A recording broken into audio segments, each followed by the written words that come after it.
Very good evening media friends, thank you so much. हम अभी immediately अभी यहाँ से home minister honourable home minister Mama Natung sir का घर से आ रहा है। तो पिछले एक महीना से हम ये इशू का पीछे में पड़ा हुआ है और मैं बता दूँ ये constable GD civil and constable IRBN बैन एंड बर्गलर एग्ज़ामिनेशन 2025 का जो इशू है।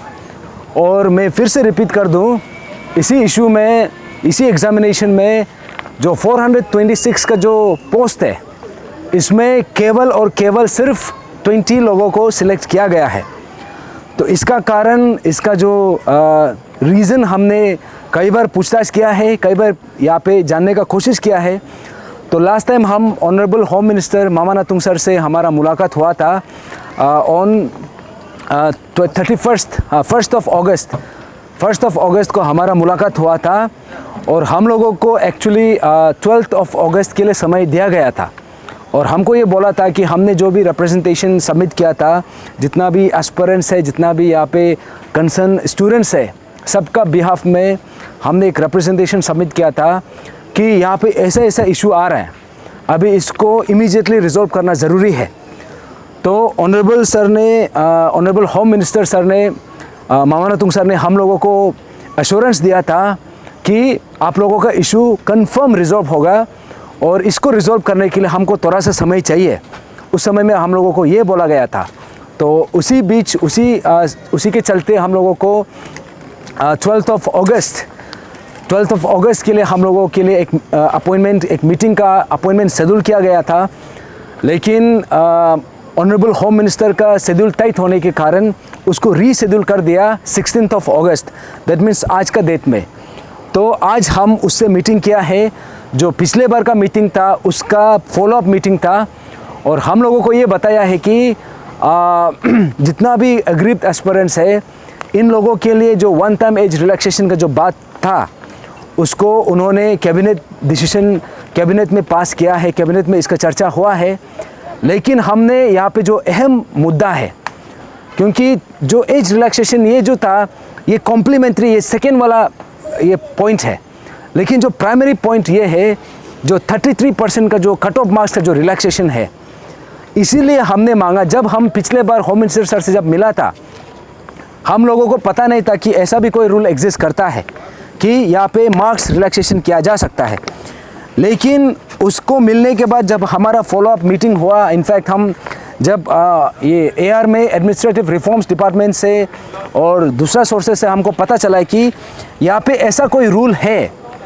जो रूल है ये एडमिनिस्ट्रेटिव रिफॉर्म्स डिपार्टमेंट से ही निकला है, ये गवर्नमेंट ऑफ इंडिया का गेजेट नोटिफिकेशन है, जिसका तहत यहाँ पे जो भी कट ऑफ मार्क्स है इसमें रिलैक्सेशन किया जा सकता है और करना भी चाहिए। लेकिन APSSB का जो चेयरमैन है और जो बोर्ड मेंबर्स है, उन्होंने जो प्रीवियस जो हम लोगों को एश्योरेंस दिया था कि जब तक ये इशू रिजॉल्व नहीं होगा तब तक रिजल्ट को विदहोल्ड करके रखेगा, ये हम लोग को बोला गया था। लेकिन 12 तारीख को उन्होंने अपना जो एश्योरेंस था उसमें करा नहीं उतर के उन्होंने क्या किया कि रिजल्ट को डिक्लेयर कर दिया और विदाउट एनी चेंजेस। जो 20 था 20 का 20 ऐसे दोबारा उसको पब्लिश कर दिया। तब हमने ये बात को चेरा है, जब आपका पास ऑलरेडी गाइडलाइन है जहाँ पे number of Arunachal Pradesh schedule tribe students अगर अवेलेबल ऑलरेडी है और वो अगर 33 मार्क्स स्कोर नहीं कर पा रहे, जो कट ऑफ मार्क्स को स्कोर नहीं कर पा रहा है, तो यहाँ पे प्रोविज़न है कि इसमें रिलैक्स किया जा सकता है। दैट मीन्स 33% जो कट ऑफ था उससे नीचे लेके आ सकता है। तो इसी बात को हम आज होम मिनिस्टर सर से फिर से चर्चा किया कि आपने जो एज रिलैक्सेशन का जो बात हम लोग के लिए रखा है, जो हम लोग को एश्योरेंस दिया है, इसके लिए वी आर ग्रेटफुल। लेकिन एज रिलैक्सेशन जो है, this is the second point. The primary demand ये है कि इन लोगों का जो कट ऑफ मार्क्स है, जो 33% का जो कट ऑफ मार्क्स था, उसमें रिलैक्सेशन करना है, उसको कम कर देना है, ताकि 406 पोस्ट जो वैकेंट रह गया है उसको फिलअप करना है।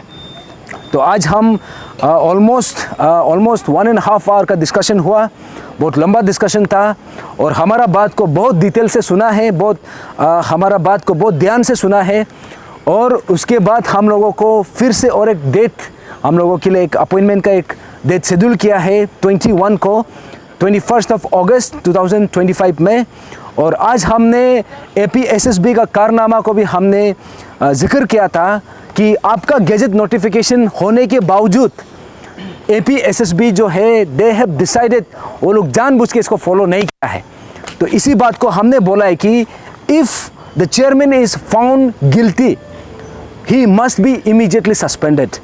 और इसी बात को हम ऑनरेबल चीफ मिनिस्टर को भी लेटर लिखेगा और चीफ सेक्रेटरी को भी लिखेगा। और आज हम ऑनरेबल होम मिनिस्टर से भी डिस्कस किया है और ऑनरेबल होम मिनिस्टर ने हम लोगों को ये बताया है कि 21 में जो मीटिंग होगा उसमें ऑनरेबल होम मिनिस्टर मामा नातुंग सर वो खुद प्रेजेंट रहेगा। और हमारा तरफ से हमारा जो पार्टी, हमारा ऑर्गेनाइजेशन से और एस्पिरेंट का तरफ से हम लोग का भी रिप्रेजेंटेटिव होगा। और उसमें जो APSSB का जो चेयरमैन है मिस्टर पांडे, विवेक पांडे को भी बुलाया जाएगा। उसके बाद उसका जो सेक्रेटरी है उसको भी बुलाया जाएगा और उसमें क्लियर हो जाएगा कि इन्होंने ये जो रूल है गैजेट नोटिफिकेशन को क्यों फॉलो नहीं किया है। अभी मिस्टर पांडे, विवेक पांडे को इसका एक्सप्लेनेशन देना पड़ेगा। और एक्सप्लेनेशन अगर वो नहीं दे पाता है, इसमें अगर करेक्शन नहीं करता है, तो हमने मांग रखा है कि इसको इमीडिएटली सस्पेंशन करना है। He no longer deserves to be the chief this APSSB का चेयरमैन बनने का उसका कोई अभी रीज़न नहीं बनता है। तो इसीलिए हमने ये बात को बहुत स्पष्ट तरीक़ा से आज होम मिनिस्टर सर से डिस्कशन किया है। और हमारा जितना भी ग्रीवेंसेस है इसको होम मिनिस्टर सर ने इसको कॉग्निजेंस में लिया है और बोला है कि जितना भी डॉक्यूमेंट्स है, डॉक्यूमेंट्स के साथ 21 को 21 अगस्त, that means 5 days from today, home minister के साथ में एक मीटिंग होगा सिविल सेक्रेटरीट में। और उसी मीटिंग में हम रहेगा, हमारा टीम रहेगा, एस्पिरेंट रहेगा और APSSB का चेयरमैन और सेक्रेटरी वो लोग रहेगा और होम मिनिस्टर वो खुद रहेगा। और इसमें सब कुछ क्लियर हो जाएगा और हम लोगों को जो भी हमारा जो भी ग्रीवेंसेस है, हमारा जो भी कंसर्न है, ये जो गैजेट नोटिफिकेशन है इसको हम दोबारा सवाल करेगा। और अगर उसमें गलत पाया जाता है तो चेयरमैन को सस्पेंशन करना पड़ेगा। और 406 जो पोस्ट जो रह गया है इसको इमीडिएटली इसको रिक्रूट करना है। Thank you so much.